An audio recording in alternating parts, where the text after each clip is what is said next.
আসসালামু আলাইকুম ভিউয়ার্স, দেশ এবং দেশের বাইরে থেকে যারা আমার এই ভিডিওটি দেখছেন সকলকে আন্তরিক শুভেচ্ছা এবং অভিনন্দন। ভিউয়ার্স, একটি গুরুত্বপূর্ণ বিষয়ে কথা বলার জন্য আসলে চলে আসলাম। সেটি হচ্ছে আমি যে আমার মাদাগুলো দেখাচ্ছি, মূলত আমি এগুলা পেঁপের চারা রোপণ করার জন্য এই গর্তগুলো করি। তো আপনারা একটু ভালো করে গর্তগুলো একটু খেয়াল করেন এবং আমি তারপরে আমার কথাগুলো বলবো। আমি আপনাদের গর্তগুলোর ইয়াগুলো দেখাচ্ছি, যে দেখেন 1 2 মানে চতুর্দিকে 2 টাকর পরিমাণ, অর্থাৎ আমরাকে টাকর বলি বা যদি হাত বলেন 1 হাত পরিমাণ আর কি। তো এরকম পরিমাণ আমি গর্ত করছি। তো আমার এই গর্তগুলো করছি এবং এই গর্তগুলো আমি এটা তৈরি করে নিয়ে বেশ কয়েকটি ভিডিও আমি দিয়েছি।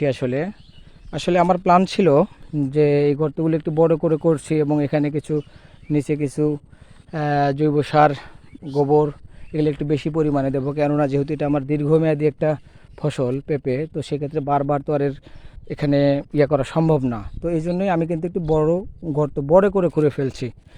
এখন অনেকে বলতেছেন বা ম্যাক্সিমাম যারা দেখতেছে তারাই বলতেছে যে আসলে আমি গর্তগুলো নাকি অনেক বড় করে ফেলছি।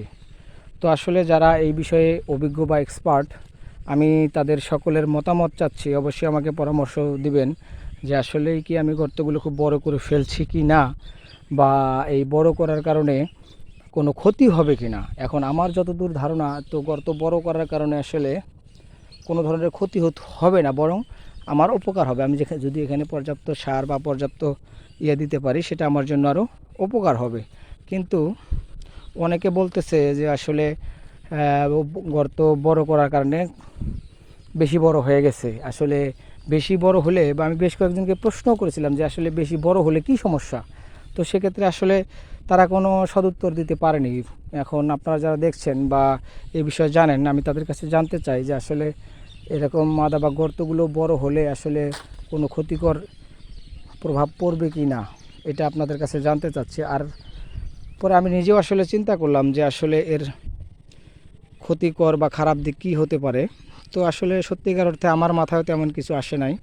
তবে এটুকু বলি আমি, যে আমার মনে হচ্ছে যে একটা প্রবলেম হতে পারে। সেটা হচ্ছে, যেহেতু আমি পেঁপে গাছ লাগাবো, আর পেঁপে গাছের শিকড় খুব বেশি গভীরে যায় বলে আমার মনে হয় না। সেক্ষেত্রে হতে পারে যে দেখা যাচ্ছে যে গর্তটা বড় হওয়ার কারণে গাছটা যেহেতু মাঝে থাকবে, সেক্ষেত্রে দেখা যাচ্ছে যে ওই এটা যেহেতু সার বা এবং বিভিন্ন থাকবে, তো সেক্ষেত্রে মানে গাছের গোড়াটা ওইভাবে শক্ত হবে না, বা সামান্য বাতাসে বা ঝড়ো হাওয়ায় হেলে যেতে পারে, বা ভেঙে যেতে পারে, বা কাত হয়ে যেতে পারে। খুঁটি তো অবশ্যই থাকবে, কিন্তু তারপরেও আমার কাছে মনে হচ্ছে এটুকু কারণ ছাড়া অন্য কিছু হতে পারে না। তারপরেও যারা আসলে এই বিষয়ে জানেন বা বোঝেন, তারা অবশ্যই আমাকে জানাবেন এবং আপনাদের মূল্যবান মতামতগুলো অবশ্যই জানাবেন। তো ভিউয়ার্স, এই ছিল আজকের মতো আমার এই প্রশ্ন বা জিজ্ঞাসা আপনাদের কাছে। অবশ্যই আমি আশা করি যারা আমার এই ভিডিওগুলো দেখছেন তারা অবশ্যই আমাকে এই উপকারটুকু করবেন, কেননা আমিও আসলে, আপনারা জানেন বা যারা দেখেন আমার ভিডিওগুলো, আসলে দেখবেন যে আসলে আমিও আসলে প্রথমবারের মতো কৃষিতে আসছি, এবং কৃষিতে কিভাবে স্বাবলম্বী হওয়া যায় বা কৃষিতে কিভাবে ভালো কিছু করা যায়, এই নিয়েই কিন্তু আমার চেষ্টা। এবং আমি মনে করি আমার মতো যারা তরুণ উদ্যোক্তা আছেন বা যারা এরকম কৃষিতে আসতে চান, তারা কিন্তু সঠিক দিক নির্দেশনার অভাবেই আসতে পারেন না, বা আসলেও তারা ধরা খেয়ে যান এবং বা লস করে বসেন। এজন্যই আমি মূলত আপনাদের পরামর্শ নিয়ে কাজ করতে চাচ্ছি। তো আপনারা যারা এই বিষয়ে পারদর্শী বা এই বিষয়ে অভিজ্ঞ, তারা অবশ্যই আমাকে হেল্প করবেন। আর যারা আমার এই ভিডিওগুলো দেখতে চান বা আমার পাশে থাকতে চান, তারা অবশ্যই আমার চ্যানেলটিকে সাবস্ক্রাইব করে পাশে থাকবেন। আজকে এ পর্যন্তই। আল্লাহ হাফেজ।